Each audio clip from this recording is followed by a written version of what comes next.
자, 여러분, 우리는 수행합니다. 여러분 수행하고 계시죠? 이 법표는 수행법표예요. 이 법표는 실천법표입니다. 이 법표는 공부하는 법표가 아니에요. 우리는 공부를 아주 우습게 생각하는 사람이죠. 왜냐하면 그게 우리 삶을 본질적으로 바꿀 수 없다고 알기 때문이에요. 우리는 우리의 노력을 통해서 우리 삶을 본질적으로 바꾸고 싶어요. 우리 삶을 본질적으로 바꾸기 위해서 필요한 건요, 내게 진짜 있는 하나를 이해하는 거예요. 내게 진짜 있는 하나를 이해하는 거죠. 부처께서는 경전에서 이렇게 말씀하셨습니다. 누가 이 법의 마스터인가? 누가 이 법에서 가장 뛰어난 자인가? 부처께서는 이렇게 답하시죠. 내가 한 법문을 이해하고 그 한 법문을 자기 삶에서 끊임없이 실천하고 있다면 그가 바로 법의 마스터다라고 이렇게 말해요. 우리는 부처가 말씀하시는 어떤 법문을 실천하고 있는가? 부처께서 말씀하십니다. 비구요. 몸이 영원한가 영원하지 않은가? 영원하지 않습니다. 영원하지 않은 것이 고통인가 즐거움인가? 고통입니다. 영원하지 않고 고통스러운 것을 너의 것, 너의 진화로 할 수 있느냐? 할 수 없습니다. 느낌은 어떠냐? 생각은 어떠냐? 화는 어떠냐? 부처께서는 비구와의 문답에서 너에게 일어나는 모든 것을 이렇게 무상고 무아로 봐나가라 하셨어요. 우리는 이 부처의 한 법문에 의지해서 무상고 무아가 한데 우리에게 일어나는 모든 것을 무아로 봐나가려 해요. 우린 지금 이 부처의 한 법문을 이해하고 이런 무아를 논리적으로 이해하잖아요. 다요. 안 느낄래도 안 느낄 수 없어요. 눈 떠요. 안 볼래도 안 볼 수 없어요. 소리 있어요. 안 들으려 해도 안 들을 수 없어요. 그게 무아예요. 무아가 뭐 특별한가요? 화 안 내고 싶으면 화 안 낼 수 있어요. 화 일어나면 그건 무아적 현상이에요. 생각 안 하고 싶다 해서 생각 안 나요. 생각 일어나면 그건 무아적 현상이죠. 부처께서는 이렇게 내게 일어나는 모든 것을 무상고 무아, 우린 이 세 가지 가운데 무아적 시각으로 보려고 하죠. 이게 우리가 실천하고 있는 부처의 한 가르침입니다. 많은 것을 알 필요가 없어요. 그 복잡한 팔만대장경, 그 복잡한 아비담마, 논서들, 그런 것들이 부처의 가르침에는 아무 소용이 없죠. 사실은 부처께서 당시에 당신 제자 가운데 아주 많이 알고 있는 제자 뽀틸라 존자라는 분이 계셨죠. 뽀틸라 존자. 뽀틸라 존자는 부처의 거의 모든 법문을 기억하고 모든 법문을 논리적으로 이해하고 수많은 제자 앞에서 부처의 가르침을 설명해주고 있었어요. 정말 똑똑하셨고 말을 잘 하셨기 때문에 그 주위에 많은 사람들이 모여서 그분에게서 부처의 가르침을 들었죠. 근데 이 뽀틸라 존자께서 부처 가까이 오면 부처께서는 항상 뽀틸라 존자를 이렇게 불렀죠. 쓸모없는 뽀틸라 왔느냐? 쓸모없는 뽀틸라 앉아라. 쓸모없는 뽀틸라 먹어라. 많은 것을 아는 것 아무 쓸모가 없어요. 왜 쓸모없는가? 나를 행복하게 하는데 아무 쓸모가 없어요. 세상에서 많이 아는 사람들이 행복할까요? 많이 아는 사람이든 적게 아는 사람이든 행복할 수 있는 가능성은 똑같을 거예요. 왜? 많이 안다는 게 장점도 있지만 또한 단점도 있거든요. 적게 안다는 게 단점도 있지만 또 장점도 있어요. 같은 위치일 거라고 생각해요. 많이 안다고 해서 결코 행복하지 않습니다.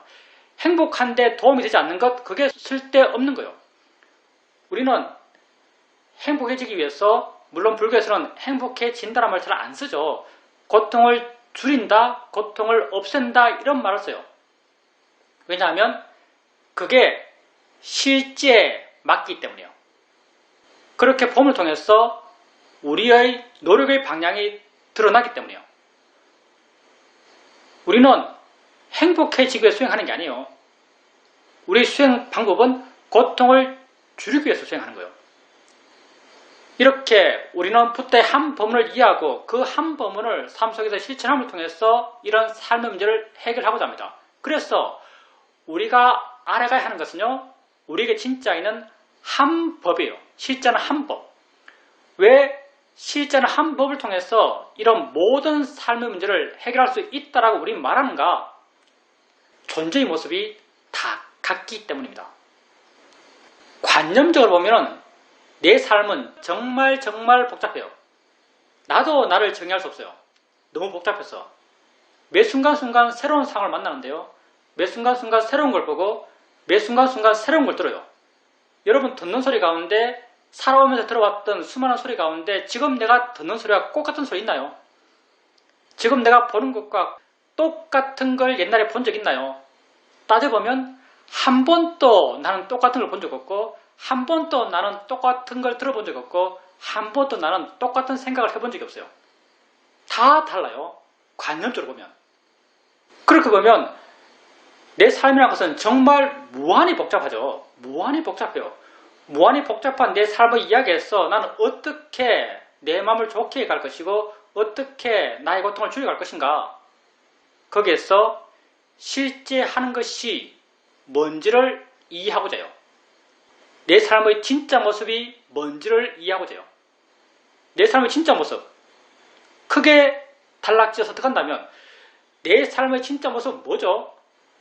내 삶의 진짜 모습은 크게 단락지어서 지금 있다는 거예요. 여러분이 스스로 규정하고 있는 여러분 삶, 그건 어제의 삶의 내용도 여러분 삶이고요. 내일의 삶의 이야기들도 여러분 삶이에요. 10년 전의 삶도 여러분 삶이고요. 10년 뒤의 삶도 여러분 삶의 이야기에 포함되어 있죠. 근데 진짜 나의 삶, 진짜 나의 삶은 뭐죠? 진짜 나의 삶은 지금 현재 이 순간만 있어요. 이건 조금만 생각해보면 여러분 절대 부인할 수 없는 진실입니다. 여러분 지금 이 순간만 살아요. 이게 여러분에게 부인할 수 없는 진실이죠. 그럼 여러분은 나는 지금 이 순간 살아라는 걸 여러분 알아요? 여러분 우리가 얼마나 어리석은지 모르겠거든요. 여러분 생각해보면 알겠죠. 바보가 아니면 생각해보면 압니다. 나는 지금 이 순간 산다는 것. 근데 정말 여러분이 지금 이 순간 산다는 걸 아는가? 여러분은 지금 이 순간 산다는 걸 모릅니다. 의식 표면에서 사유적으로, 논리적으로, 이론적으로 알아요. 나는 이 순간 산다는 것. 근데 감성적으로 여러분은 몰라요. 여러분은 감성의 존재일까요? 이성의 존재일까요? 여러분은 감성의 존재예요. 감성이 여러분을 거의 99% 지배합니다. 만약 여러분이 정말로 나는 이 순간 산다는 이 명제를 깨닫는다면, 통찰한다면 그 순간, 그 통찰에 있는 그 순간 여러분은 과거로부터 자유로워지고 미래로부터 자유로워진 나 자신을 그 순간 발견해요. 마음이 굉장히 넓어지고요. 마음이 굉장히 자유로워집니다. 우리는 이것까지도 모르고 살아요. 나는 지금 이 순간 산다는 이것까지도 우리는 모르고 살죠. 정말 조금만 생각해 본다면 절대 부인할 수 없는 우리 삶의 진실인데 우린 이걸 모르고 살아요. 근데 또 여기서 또 더 들어간다면 지금 여러분 이 순간 뭐 하고 있어요? 이 순간 살면서 뭐 하죠? 난 이 순간 살아요. 이 순간만 해도 나의 삶의 내용은 복잡해요. 관념적으로 보면. 근데 지금 내가 뭐 하고 있지? 라고 하면 나는 6가지 활동을 하고 있어요. 보고, 듣고, 느끼고, 생각하고, 맛보고, 냄새 맡는 걸 하고 있어요. 이 6가지가 조합돼서 내 삶의 이야기가 만들어져요. 이게 안입이 설신의 색선양 미촉법의 일어남이죠. 모든 알의 일어남, 6가지 감각 기관에서 일어남이요. 다 현재의 일어남들이죠. 그럼 6가지 감각 기관의 일어남은 또 좀 더 단락지가 들어간다면 6가지 감각 기관의 일어남, 다 6가지 감각 기관에서의 현재의 알의 일어남이요. 이 알의 일어남은 다 뭐죠? 이 알의 일어남은 다 대상과 마음의 함께 일어남이요. 보여진 게 있고 보는 게 있어서 봄이 있는 것이고요. 들려진 게 있고 듣는 게 있어서 들음이 있고요. 다 대상과 마음의 함께 일어남이죠. 좀 더 들어간다면 대상과 마음의 함께 있음, 여기서부터는 좀 이해로서 접근하기 힘들죠. 여기서부터는 대상과 마음의 함께 있음을 우리가 관념적으로 생각해보면 보여주는 것이 밖에서 왔어. 보는 마음이 기다리고 있다가 함께 보는 거죠. 보여주는 것이 보는 마음이 왔어 보여줘요. 이게 봄을 일어나면 우리는 관념적으로 이해하고 있어요. 근데 여러분이 봄을 이해하고 봄을 알아가고 이해가 깊어지면요, 어느 순간 알아요. 있다는 것은 알았을 때 보여주는 게 존재하고요. 알지 않았을 때 보여주는 것은 없는 거예요. 내가 보기 이전에 보여주는 것은 없어요. 둘이 함께 있을 때만 존재해요. 연기의 정의가 이거죠. 이것이 있으므로 이것이 있고 이것이 없으면 이것이 없어요. 이것이 없을 때 이건 없는 거예요. 서로 닿지 않았을 때는요, 서로가 다 없어요. 여러분에게 일어나는 걸 계속 알아가다 보면요, 어느 순간 이런 이가 생겨나요. 보여진 것이 들어왔어, 내 눈에 부딪혔어, 봄이 생기는 것이 아니고요. 보여진 것이 있을 때 보는 마음이 있고 보는 마음이 있을 때 보여진 게 존재해요. 이 두 개가 함께 있을 때만 서로가 존재해요. 이게 연기의 정의 같은 거죠. 함께 있을 때만 서로가 존재해요. 그럼 이 함께 있을 때 우리가 이름 지어서 보여주는 것, 보는 것, 보여주는 대상, 보는 마음이라고 불러요. 근데 이게 함께 있는 이 상태를 한번 생각해 본다면, 연계에서 함께 있을 때 이 우리가 이름 지어서 보는 마음이 보여주는 대상을 본다라고 말하는 것이 과연 합당한가? 합당하지 않아요. 그냥 함께 있을 뿐이에요. 이 두 개가 떨어져 있을 때는 관념적으로 접근해서 본다라는 표현을 해도 어느 정도 합당해요. 근데 이 두 개가 서로에 의지해서 서로 의지했을 때만 존재한다고 생각한다면 이건 보는 마음이 보여주는 대상을 본다는 말은 적절하잖아요. 단지 이 둘이 함께 있을 뿐이에요. 듣는 마음이 들려진 소리를 듣는다는 것은 적당하잖아요. 이 둘이 함께 있을 뿐이에요. 대상과 마음이라는 것이 다 이렇게 함께 있을 뿐이죠. 실제 모습은 다 같은 거예요. 거기에 이름을 붙여서 본다, 듣는다, 느낀다, 생각한다, 맛본다, 냄새 맡는다 이렇게 이름 붙이니까 다 다른 것 같지만 실제 있는, 실제 하는, 있는 진실한 그 모습은 모든 알마의 모습이 다 같은 거예요. 그래서 하나를 지속적으로 반하고 하나를 지속적으로 이해해 간다면 다른 모든 암, 다른 모든 일어남에 대한 이해는 저절로 생겨나는 거죠. 그래서 우리가 이렇게 수행하고 있는 것입니다. 한 법을 지속적으로 알아가는 이유죠. 정리한다면 우리는 정말 우리를 모릅니다. 여러분 한번 약간 대승적인데 분심을 한번 이렇게 보세요. 분심. 나는 뭐지? 여러분 평생 자기 자신을 갖고 살아갑니다. 간다는 표현이 적절하지 않은지 모르겠지만 평생 자기를 알면 살아가요. 평생 표현하자면 나와 더불어 살아가요. 나와 더불어 살아가요. 근데 여러분은 여러분 자신을 얼마나 압니까? 내가 뭐죠? 나는 어떤 존재죠? 왜 살아요? 내 삶이란 게 뭐죠? 내 존재란 게 뭘까요? 난 왜 존재하죠? 의미가 뭐죠? 그냥 왔다가 그냥 가는 거예요. 그냥 세상 따라서, 남들 말 따라서 세상이 규정하고 사회가 규정하고 교육이 주입했던 그런 생을 그냥 살 거예요. 궁금하지 않나요? 내가 뭘까요? 내 삶이란 게 뭘까요? 내 존재란 게 뭘까요? 한번 정말 크게 관심 가져볼 만한 일이에요. 수행은 이걸 알고자 해요. 수행은요, 세상에 대한 관심이 없어요. 불교는 사실 세상에 대한 관심이 없습니다. 불교는 오직 나에 대한 관심이 있어요. 세상이란 건 다 내게 알아진 것이고 내게 해석된 것이고 어떤 측면 세상은 나의 부산물이에요. 부타께서 경전에서 이렇게 말하죠. 나는 부타의 가르침은 정말 현실적이라는 생각이 들어요. 내가 인지하는 세상을 이야기하거든요. 부타는 세상의 모든 것, 무엇이 세상의 모든 것인가? 이렇게 말하면서 그 답을 이렇게 말하고 있죠. 보여지는 것과 보는 것, 들려지는 것과 듣는 것, 느껴지는 것과 느끼는 것, 생각되어지는 것과 생각하는 것, 만나는 것과 맛 아는 것, 냄새 나는 것과 냄새 아는 것, 이걸 세상의 모든 것이라고 말하고 있습니다. 여러분이 알고 있는 세상들은 다 어떤 측면 나의 부산물이요. 다 내가 해석한 거니까. 여러분이 해석이 아닌 세상이 있나요? 세상이 뭐죠? 지금 지구 반대편의 아르헨티나가 세상인가요? 세상이란 건 내게 알아지는 것이 세상이요. 아르헨티나는 여러분 생각 속에 존재하죠. 내게 들리는 것, 내게 보이는 것, 내게 생각되어지는 것, 내게 만나는 것, 내게 냄새나는 것, 이것이 여러분의 세상이죠. 세상은 여러분이 만들어낸 거예요. 여러분의 세상은 여러분이 아는 세상이니까. 이게 나의 삶이에요. 그리고 이 삶 속에서 난 그 의미를 부여하고 의미 따라서 마음이 반응하고 반응하면서 괴로워요. 이런 삶을 살아가는 나 자신을 이해하고자 하고 그 이해를 통해서 나는 삶으로부터 자유롭고 싶어요. 왜? 나는 근본적으로 고통받을 필요가 없는 존재거든요. 내가 만든 세상, 내가 부여한 의미, 내가 하고 있는 반응이에요.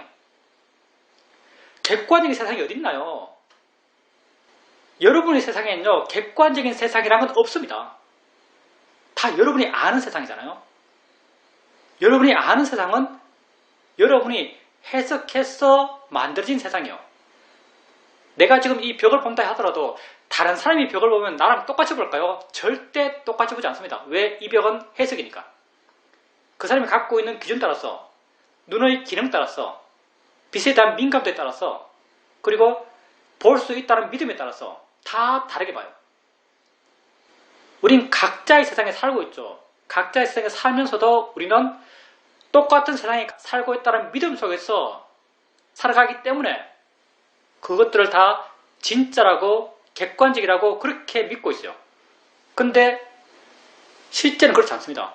여러분은 다 각자의 세상에 살고 있고 여러분의 세상은 여러분의 해석이고 그 해석에 부여한 가치들, 그 관념에 부여한 가치들은 누가 부여했어요? 저게 예쁘다고 누가 부여한 거예요? 세상 모든 사람이 그걸 예쁘다고 생각해요? 아니에요. 나는 저게 예쁘다 하면 다른 사람도 예쁘다고 같이 부여한다고 믿고 있지만요. 실제로는 그 예쁜 것은 나의 가치예요. 어떤 사람은 그걸 추하다라고 가치 부여할 수도 있습니다. 내가 부여한 가치죠. 여러분은 객관적 가치 따라 마음이 반응하나요? 아니에요. 여러분이 부여한 주관적 가치 따라서 여러분 마음이 반응해요. 다 여러분이 만든 세상이고 여러분이 부여한 가치이고 여러분이 하고 있는 마음의 반응이고 여러분이 받고 있는 마음의 고통이에요. 다 내가 하는 거잖아요. 다 내가 하는 것이기 때문에 이 문제는 해결될 수 있습니다. 어디에서? 내 안에서. 만약에 하느님이 있어서 내 삶에서 내가 할 수 없는 어떤 걸 그분이 만든다면, 영향을 준다면 난 내 삶의 문제를 해결할 수 없어요. 근데 하나님이 있는지 없는지 모르겠지만 내가 알고 있는 세상, 나는 내가 알고 있는 세상 속에서 반응하고 이해하고 살아가고 있잖아요. 내 고통도, 내 즐거움도, 나의 행복도, 나의 불행도 다 내가 알고 있는 세상 속에서 일어나고 있어요. 내가 모르는 것은 나에게 영향 주지 못해요. 이게 여러분 삶의 모습이죠. 모든 삶의 문제는요, 나 때문에 생긴 겁니다. 내 삶의 모든 문제가 나 때문에 생겼기 때문에 내 삶의 모든 문제는 내가 해결할 수 있어요. 우리는 나를 이해함을 통해서 내 삶의 모든 문제를 해결하고자 합니다. 나는 현재에 있는 것이고요. 나는 이 순간 현재를 살고요. 이 순간 현재의 삶은 안, 입이, 설신, 너희, 눈, 코, 귀, 입, 몸, 마음에서의 알므 일어남이고요. 이 알므 일어남은 다 대상과 마음이 함께 있음이고요. 대상과 마음이 함께 있음, 이 본래의 모습은 눈에서든 귀에서든 몸에서든 마음에서든 다 똑같아요.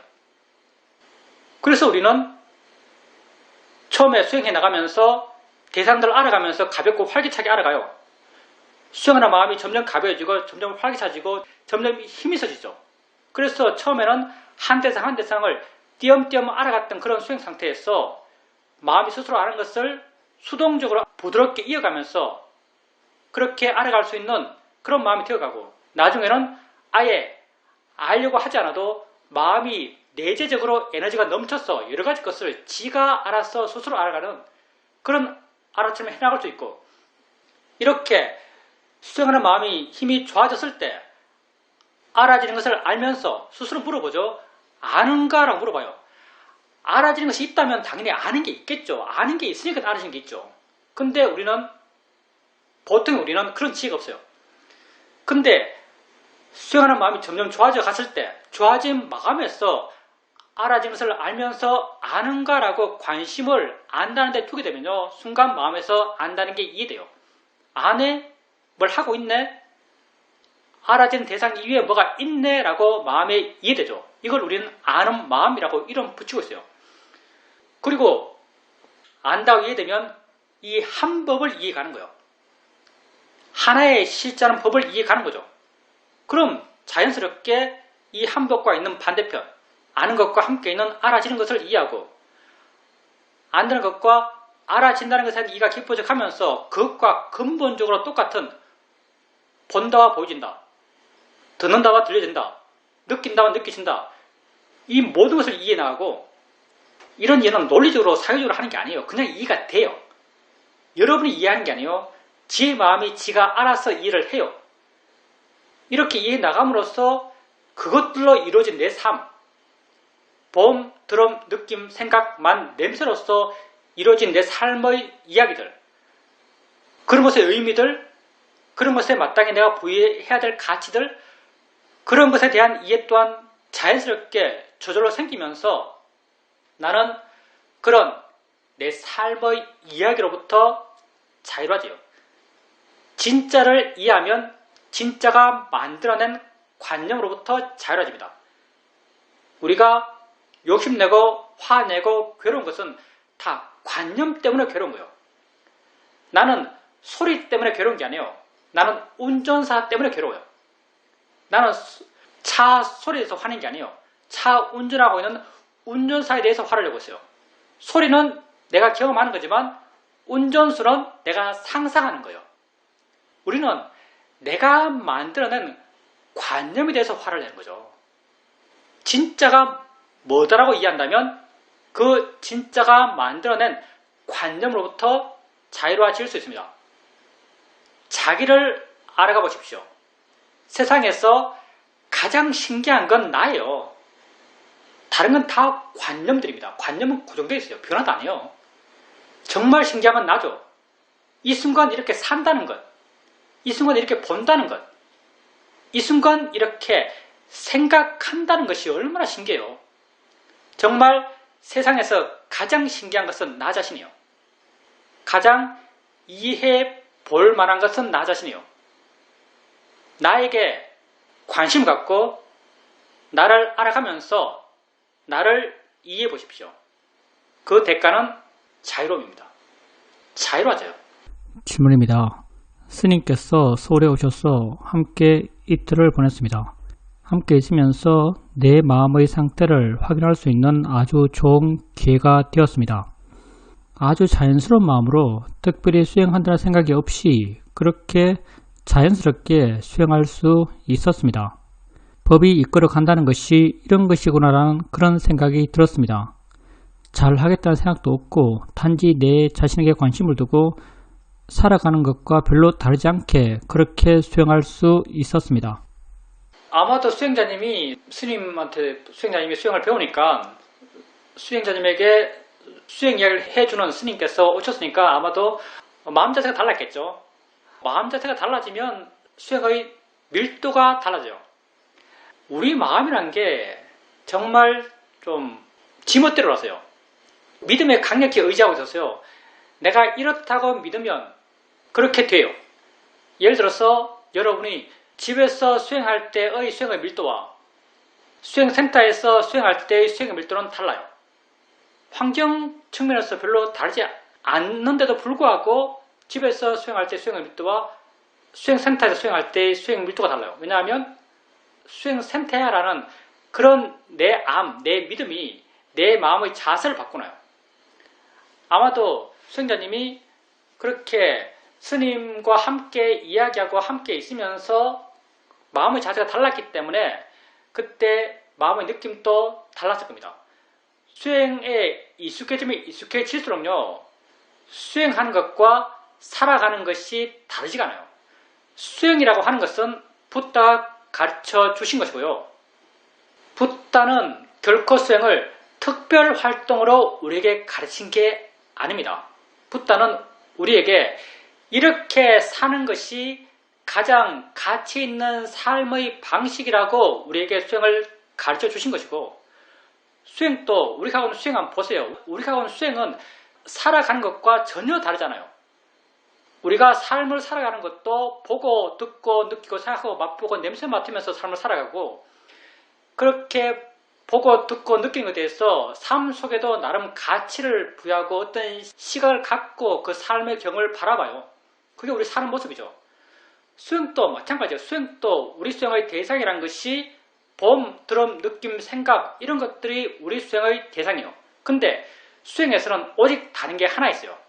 그런 우리 삶의 경험을 바라보는 시각을 바르게 바꾸고자 하죠. 이때 바른 것은 어떤 의미에서의 바름인가? 그렇게 봄을 통해서 내 마음이 좋아지는 방향, 그렇게 봄을 통해서 내게 괴로움이 줄어들어가는 방향, 그런 바른 방향으로 우리 삶의 경험을 바라보고자 하는 것이고, 그게 수행이죠. 그러니까 사는 모습과 수행하는 모습은 실제로는 똑같아요. 삶도 봄, 드럼, 느낌, 생각, 맛, 냄새를 통해서 삶을 살아가고, 그런 경험에 대해서 나름 가치가 부여되고 그 가치의 시각을 갖고 그런 경험들을 바라보게 돼요. 수행 또한 봄, 드럼, 느낌, 생각, 맛, 냄새를 수행의 대상으로 삼고, 그런 수행의 대상이 돼서 수행은 독특하게 그 경험을 바라볼 때 그게 내게 고통 주지 않는 방향으로 바라보자요. 그게 무상의 방향, 무아의 방향, 고의 방향이죠. 그러니까 살아가는 모습은 근본적으로 다르잖아요. 그래서 처음에는 수행한다는 게 굉장히 어색하고 굉장히 억지스럽죠. 왜냐하면 내가 세상을 살아오면서 바라봐왔던 그런 방식과 다른 방식으로 보기 때문에, 익숙하지 않은 방식으로 삶을 바라보기 때문에 처음에는 수행하는 것이 굉장히 어색해요. 근데 조금씩 그런 삶을 바라보는 마음이 좋아져가고, 좋아진 마음이 그런 자기 삶의 경험을 이해하고, 우리가 그런 삶의 경험을 무상고 무아로 바카라라고 부탁해서 전제를 던져주셨어요. 근데 이건 억지스러운 전제가 아니에요. 왜냐하면 우리 삶의 모습이 원래 그렇거든요. 원래 그게 무상한 거예요. 봄이 계속 일어나요. 하나를 볼 때도 봄이 계속 일어나요. 그게 무상이죠. 내가 안 볼래 해도 봐요. 그게 뭐하죠? 보는 게 별로 안 좋아요. 봄이 있다는 게 그게 뭐 즐거울 거예요? 봄이 있다는 게 그게 무슨 괴로울 거예요? 그건 가치 제로예요. 이게 고라올 수 있죠.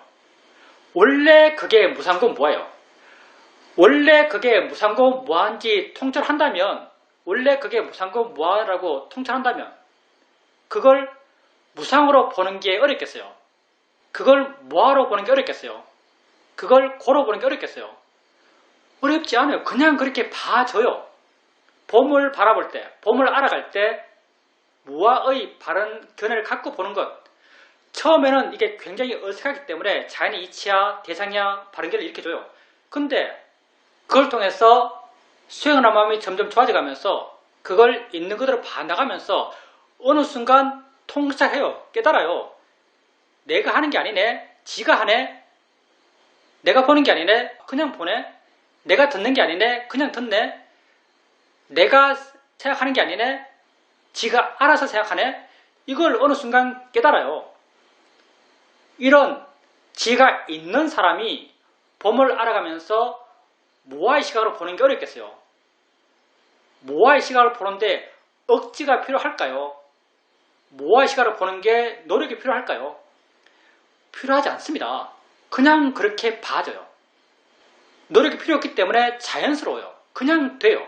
그래서 이렇게 수행에 익숙해지고 지가 깊어진 사람, 지가 자연스러워진 수행자는요, 이전에 수행하기 전에 수행하지 않으면서 살아갔을 때의 그런 모습과 수행하면서 살아가는 이 모습이 전혀 별로 안 다르게 느껴져요. 왜?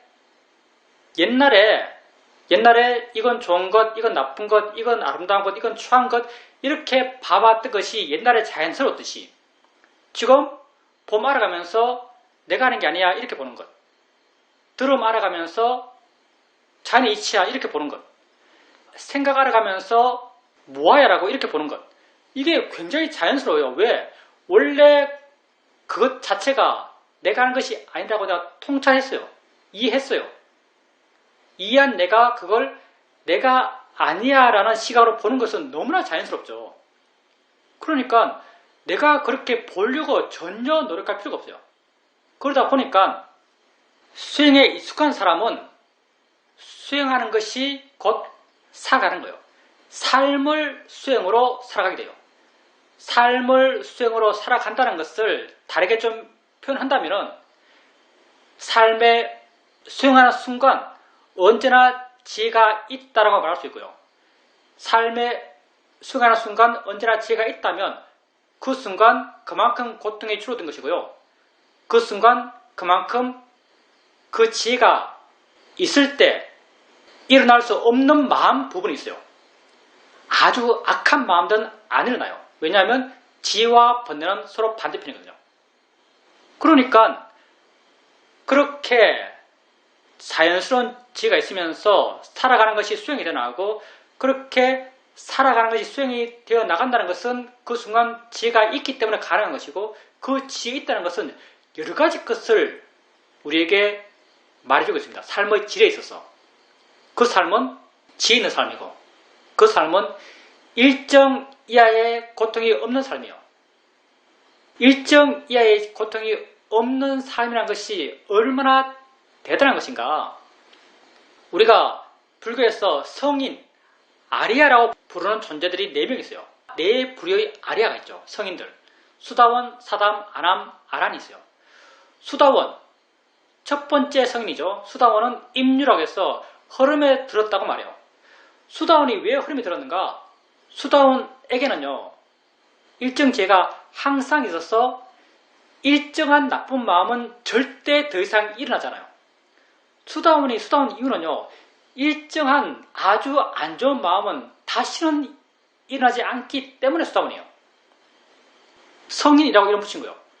마음이 본질적으로 바뀌었기 때문에 이 사람부터, 이 존재부터 우리는 성인이라고 부르죠. 그러면 이렇게 수행이 삶이 됐을 때, 살아가는 것이 수행이 된 사람, 이 사람 또한 적어도 수행할 때는 지혜가 있어요. 지혜가 자연스러워지면요, 수행을 완전히 깡그리 잊어버릴 때는 지혜가 없겠지만, 아무리 수행 상태가 안 좋다 하더라도 어느 정도 이런 지혜의 힘이 성숙해진 사람은요, 수행한다 그러면 지혜가 있습니다. 일정 수준의 지혜. 설령 아주 깊은 지혜가 아니라 하더라도 일정 수준의 지혜는 있어요. 일정 수준의 지혜가 있다는 것은 다시 말하면 내 마음의 어떤 복잡한 스펙트럼 가운데서 저 맨 아래에 있는 일정 부분의 마음은 적어도 그 순간만은 안 일어난단 말이에요. 그런 삶은 적어도 그 순간만은 삶의 본질적인 측면이 좀 바뀐 삶을 사는 거죠. 그러니 수행자님께서 그렇게 스님과 만나고 자기의 관심을 갖고 수행하는 것이 자연스럽고 억지스럽지 않고 이렇게 자연스럽게 이어지면서 수행한다고 스스로 알아지고 해나갈 때 수행자님에겐 수행하는 것과 살아가는 것이 그렇게 다르지 않았던 거죠. 수행과 삶이 하나가 된 그런 삶과 수행을 해 나가신 거죠. 근데 스님이 있을 때랑 없을 때가 다르다 하면 그것 또한 어느 부분 부족함이죠. 그러면 어떻게 그 미숙함을 채울 것인가?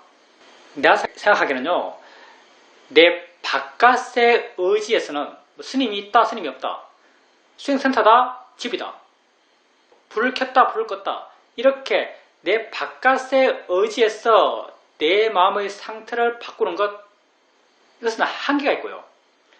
내 마음의 그런 수행적 밀도를 유지하기 위해서 어떤 마음이 있을 때 가능한가?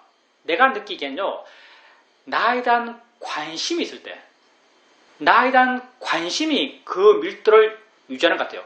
사실은 스님이 있고 스님이 없고의 문제는요, 관념에 의지하고 있는 거예요. 스님이란 존재 자체가 관념이에요. 수행자님에게. 관념에 의지하고 관념에 부여한 의미가 있고 그 의미에 따라서 수행자의 마음의 자세가 달라진 거죠. 마음의 에너지가 달라진 거예요. 근데 그 관념은 전혀 의지할 게 안 됩니다. 계속 변하는 거예요. 정말 수행자님이 의지할 것은요, 나에 대한 관심이요. 나는 진짜고요. 관심은 지혜요. 나에 대한 관심이 강할 때 수행자님은 그런 수행적 에너지를 계속 유지할 수 있습니다. 수행자님 바깥의 환경이 어떻게 되든 그런 수행적 에너지, 밀도를 계속 유지할 수 있을 겁니다. 질문입니다. 수행을 해 나가다 보면 가끔 불쑥 일어나는 지혜를 확인하게 됩니다.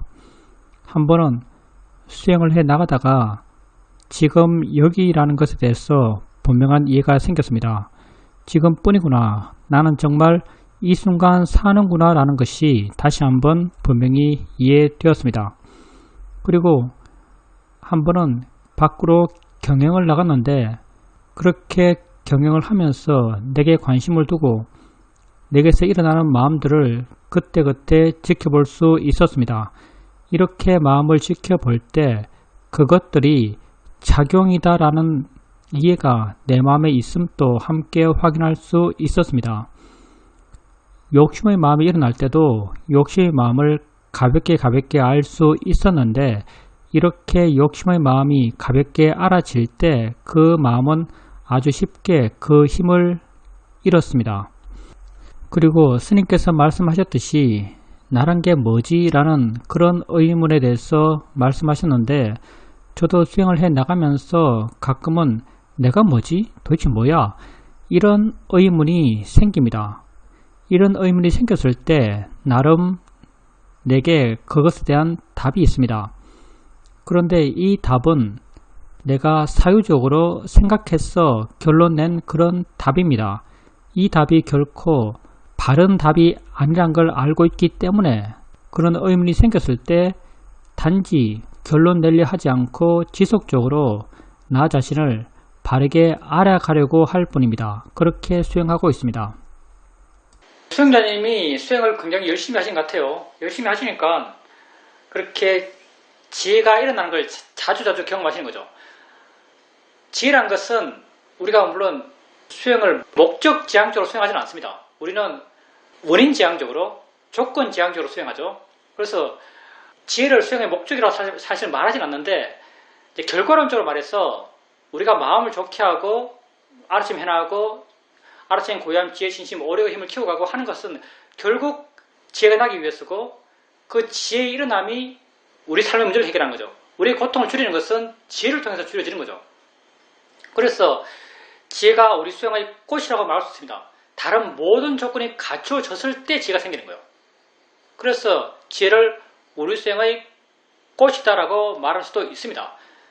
수행자님께서 그렇게 지혜가 툭툭 일어나는 것을 가끔 경험하신다면 기본적으로 수행자님 마음이 굉장히 좋은 것이고 그리고 수행자님 마음이 그렇게 좋을 수 있는 것은 수행자님께서 꾸준하게 수행하셨기 때문에 그렇게 마음이 좋을 거예요.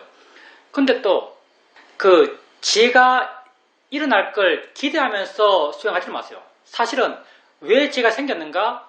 수행과 불교에서는 반의적인 게 많죠. 왜 지혜가 생겼는가? 지혜를 기대하지 않았기 때문에 지혜가 생긴 거예요. 그러니까 수행에서 지혜를 기대하면서 수행하지 마시고요. 단지 수행 그 자체를 어떻게 할 것인가, 수행 그 자체를 어떻게 하는 것이 바른 것인가, 이것을 알아가는 것으로 이걸 이해가고 거기에 대한 실천적 방법들을 찾아가는 것, 그게 수행자님이 할 모든 것이고요. 지혜가 나고 통찰이 생기고 고통을 줄이고 하는 것들은 결과로서 마음이 지 스스로 할 일입니다. 지 스스로 하는 것을 내가 하려고 그러면 그건 오히려 그 일어남들을 막는 행위예요. 그래서 수행자님은 단지 수행하려고만 하는 것으로 충분하시고요. 그리고 경영을 하시든 자기에 대해 관심 갖고 자기의 일어나는 걸 바라가면서 자기에 대해서 관심이 생기고 신기함이 생기는 것은 다 어떤 지혜적 이야기들이고요. 내가 뭐지 이런 것들도 꼭 그 답을 구해만 하는 건 아니고요. 그냥 내가 뭐지라는 그런 의심이 있는 걸로 충분하고요. 의심이고 관심이고 지혜거든요. 지혜 있는 마음으로 내게 일어나는 걸 알아가는 걸로 충분한 것이고 그 이상의 그 질문에 대한 답을 구하려고 할 필요는 전혀 없습니다. 그 답은 지혜로서 생겨날 거예요. 나중에는 계속 그렇게 알아가다 보면요. 나중에는 내가 그걸 사회적으로 정립하지 않았는데도 불구하고 마음의 느낌으로 나는 이렇지라고 하는 어떤 내 이해의 느낌이 있어요. 내가 뭘 알고 있다는 듯한 그런 마음의 느낌이 존재하죠. 지혜로서 존재해요. 그렇게 내가 뭐지란 관심을 갖는 걸로 사실은 충분합니다. 그렇게 꾸준하게 수행해 나가시면 그런 지혜들이 점점 힘이 좋아져 갈 겁니다. 내가 가장 열심히 꾸준하게 수행했을 때는 미얀마인데 지혜와 관련돼서 재밌는 상태에 많이 처해봤죠. 어떨 때는 마음의 느낌으로는 마음이 뭘 이해했다라고 말하는데 나는 뭘 이해한지 모를 때가 있었어. 마음의 느낌으로는 뭘 이해했다라고 마음은 느낌으로 내게 보여주는데 나는 뭘 이해한지 발견할 수가 없었어요. 이럴 때도 있었고요. 또 어떨 때는 지혜 나기 위한 에너지 축적은 빵빵하게 된 것 같아요. 뭔가 하나의 인계치를 넣으면 지혜가 날 것 같아요. 느낌이 그래요. 하나의 인계치를 넣으면 지혜가 날 것 같아요. 이런 느낌을 가질 때는 절대 지혜가 안 납니다. 절대 통찰이 안 생겨요. 뭔가 이해가 생길 것 같고 뭔가 99까지 채워졌는데 1을 넘으면 뭔가 마음에서 빵 터질 것 같은데 그 1을 못 넘어요. 1이 안 넘어져요. 왜 1이 안 넘어지는가? 내가 그 1을 인식하고 있기 때문에 그래요. 사실은. 그런 경험도 자주였습니다. 이것만 놓으면 뭔가 아주 깊은 이해가 생길 것 같은 그런 마음의 느낌이 아주 강해요. 근데 절대 그 상태에서 이해가 안 생기죠. 내가 그 순간을 내 스스로 인지하고 있기 때문에. 우리 사회자께서는 이렇게 말씀하신 적이 있습니다. 세상에서 어느 순간이 가장 아름다운가? 사회자께서는 이렇게 말하죠. 지혜가 나는 순간이 가장 아름답다 이렇게 말해요. 그러면 세상에서 어느 장소가 가장 좋은 장소인가? 지혜가 나는 장소가 가장 좋은 장소다. 세상에서 어떤 나이대가 가장 좋은 나이대인가? 지혜가 나는 나이대가 가장 좋은 나이대다 이렇게 말해요. 지혜가 나는 게 가장 좋은 일입니다. 왜냐하면 나를 행복하게 해주니까, 나를 자유롭게 해주니까. 그 자유로움과 행복이 어떤 관념적인 무엇에 의지한 자유로움과 행복이 아니에요. 나의 본질을 이해함을 통한 자유로움과 행복이요. 이해 그 자체가 또한 나의 본질이요. 내 이해의 대상 또한 나의 본질이지만 이해 그 자체 또한 나의 본질이요. 내가 나를 이해한 거죠. 마음이 마음을 이해한 거고 마음이 물질을 이해한 거예요. 마음이 있음을 이해한 거죠. 이해의 대상 또한 나 자신이고 이해하는 것 또한 나 자신이고 그래서 그 무엇도 나를 떠나잖아요. 진실한 내 것이라고 말할 수 있죠. 부다께서는 존재가 다음 생으로 넘어갈 때 그가 진실로 가져갈 것은 그의 깜마뿐이다 이렇게 말하죠. 그의 업뿐이다 이렇게 말해요. 업을 가져간다 이렇게 말해요. 여러분이 수행해 나가면서 생겨났던 그런 지혜들, 그런 마음의 에너지들, 자유로움과 행복을 향한 마음의 에너지들, 그게 여러분의 업이에요. 다음 생이 있다면 여러분은 다음 생에 그걸 가져갈 거예요. 그런 경향성들을 가져갈 것이고 그런 경향성을 갖고 다음 생에도 이런 경향을 찾을 겁니다. 자유로운 삶을 살기 위한 삶의 방식을 다음 생에 있다면 다음 생에서도 찾을 거예요. 다음 생에서도 이런 에너지가 있을 거기 때문에 우리가 생을 살고 그렇게 생을 거쳐가면서 결국은 이 길을 잊지 않는 이상 언젠가는 아라한에 이를 거란 말을 할 수 있는 거예요. 그런 에너지가 우리에게 있기 때문에.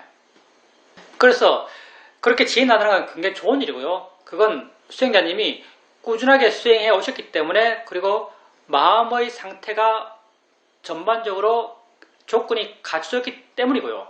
근데 결과에 대해서 신경 쓰지 마시고요. 지혜에 대해서 신경 쓰지 마시고요. 언제나 조건에 대해서 신경 쓰세요. 수행하는 그 자체에 대해서 신경 쓰세요. 그랬을 때 우리는 수행에서 오류에 빠지지 않아요. 결과에 신경 쓰면서 수행한다면요, 결국에는 오류에 빠집니다. 오류라는 게 딴 것 아니에요. 욕심과 화가 함께 일어나서 들러붙는 것, 그게 오류예요. 조건을 신경 쓰고 수행하는 그 자체에 충실할 때 우리는 이런 욕심과 화, 번뇌가 수행에 개입하지 않고 언제나 수행을 순수한 마음으로 할 수 있습니다. 바르게 수행하는 것, 그것만 신경 쓰시면 됩니다. 질문입니다. 저번에 사이도께서 호두마을에서 법문을 하실 때 청년스님께서 사이도의 말을 나와 상관이 있지만 그것들은 일어난다, 이렇게 나와 상관이 있다란 표현을 하셨습니다. 그때는 그 순간 그 말이 이해되었는데 나중에 다른 곳에서 모든 법은 나와 상관없이 자기 스스로의 원인과 결과의 조건 속에서 일어난다는 말을 여러 곳에서 발견하게 됩니다. 나와 상관없이 일어난다는 말을 볼 때마다 그때 호도말에서 사이도가 했던 그 말이 생각납니다. 나와 상관 있지만 일어난다, 이렇게 말씀하셨는데 그게 어떻게 된 것인지 좀 의문스럽고 그런 의문이 잘 가시질 않습니다.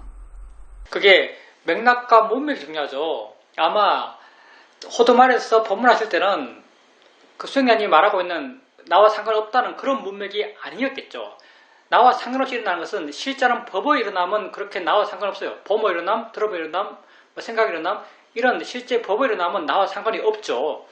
근데 나와 상관이 있다고 말하는 것은 관념의 세상에 대해서는 나와 상관이 있죠.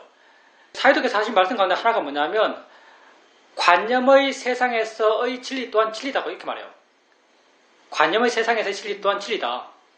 우리는 물론 자유로움의 길을 가기 위해서 실제 세상, 법의 세상의 진리를 우리는 추구하고 있어요.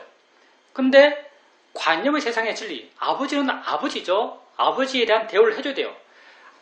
세상에서 내가 아버지를 보면서 저 보이는 거야 하면서 아버지 대우 안 해줘요. 저기 뭐 아버지야 보이는 거지. 산이 산이 아니에요. 물이 물이 아니고 아버지가 아버지가 아니에요. 보이는 거고 들리는 거예요. 세상에서 저게 보이는 거지 들리는 거지. 이게 법 입장에서는 나와 상관없이 일어났다는 그 입장이에요. 나와 상관없이 일어났다는 이 입장이죠. 실제는 법의 모습이니까. 근데 나와 상관없다는 이런 입장에서 아버지를 대하면 세상을 못 살아요. 내 마음이 평온이 없어요. 그러니 이런 세상에서는 아버지는 아버지예요. 아버지가 아버지라는 것 또한 진리죠. 관념적 진리고 이 관념적 진리를 인정해야 되고 이 관념적 진리에 의지해서 말하고 의지해서 행동해야 돼요. 이런 입장에서는 나와 상관이 있죠. 아버지는 나의 아버지잖아요. 그래서 관념의 진리와 법의 진리가 달라요. 우리는 관념의 진리는 관념의 진리대로 인정해야 되고요. 법의 진리는 법의 진리대로 인정해야 되고요. 단지 우리 수행에서는 법의 진리를 추구할 뿐이에요. 세상에서는 관념의 진리를 인정해야죠. 세상의 이야기는요, 다 나와 상관이 있어요. 세상을 살아가면서 저건 다 나와 상관없이 일어나는 거야 라는 시각으로 세상을 못 삽니다. 이렇게 나와 상관없이 일어났다는 이런 시각으로 세상을 살게 되면요, 세상 사는 것이 멋들어지고요. 사람과 어울리지 못하고요. 사람들이 날 비난하고요. 이런 사람들의 비난과 그런 멋들어움들이요, 내가 추구하는, 내가 살고자 하는 삶, 참된 삶을 찾아가고자 하는데 그런 수행적 삶에도 부담이 되고 수행적 삶 또한 못 살게 만들어요. 그러니까 그렇게 나와 상관 있는 세상, 그건 관념의 세상이라고 말할 수 있고요. 나와 상관없는 세상, 나와 상관없이 일어나고 있는 세상, 이건 법의 세상이라고 말할 수 있습니다. 부처께서 경전에서 결코 법의 세상만 말하지 않아요. 사실은 본질적이진 않겠지만 관념의 세상의 이야기도 많이 이야기하고 있습니다. 부처께서 재산 관리하는 방법도 이야기하신 거 아세요 혹시? 부처께서 재산 관리하는 방법도 이야기하세요. 재산을 3등분해서 하나는 저축하고 하나는 지금 사업하고 하나는 보시하는 걸로 이야기했던가? 이런 이야기 하시고 훌륭한 며느리 되는 방법 이야기하신 거 혹시 아세요? 뭐라고 하더라? 시아버지보다 일찍 일어나고 시아버지보다 늦게 자고 우리 집 아궁이에 있는 불을 밖에 가져가지 않고 뭐 이런 말들, 하여튼 이런 조건들도 많아요. 그러니까 이런 이야기들은 다 모아야라는 이런 시각에서 한 말들이 아니에요. 이런 이야기들은 다 나와 상관이 있어라는 이런 시각에서 한 말들이에요. 그러니까 우리가 세상을 살아가면서 나와 상관이 있어라는 시각으로 봐야 할 것도 아주 많죠. 관념의 세상은 다 이걸로 이루어져 있어요. 단지 우리가 내 안에서 우리는 법을 내 밖에서 남과 함께 사는 게 아니에요. 자유로움의 길을 남과 함께 공유하면서 사는 게 아니에요. 우리는 법의 길을, 자유로움의 길을 오직 내 안에서 찾는 거죠. 그러니까 내 안에서 일어나는 것에 대해서는요, 나와 상관없이 일어났어, 이게 바른 방향이고요. 내 밖에서 일어난다라고 믿고 있는 것에 대해서 그것들은 나와 상관있게 일어나는 거예요. 그렇게 봐야죠. 아마 내가 문맥은 잘 모르겠지만 그때 어떤 상황에서 한 말들인지 모르겠지만 이런 맥락이 아닐까, 이런 맥락일 수 있겠다는 생각이 듭니다. 세상에서 나 자신이 가장 중요합니다. 근데 내가 가장 모르는 것 또한 나 자신이에요. 나에게 관심을 갖고 나를 한번 이해해 보십시오. 나는 정말 신기한 것이고요. 나를 신기하면서 나를 알아가고 나를 이해할 때 내 마음이 행복해지고 그런 내 마음의 행복은 나를 자유롭게 합니다. 이게 여러분이 추구할 수 있는 궁극적 존재의 가치라고 나는 생각합니다.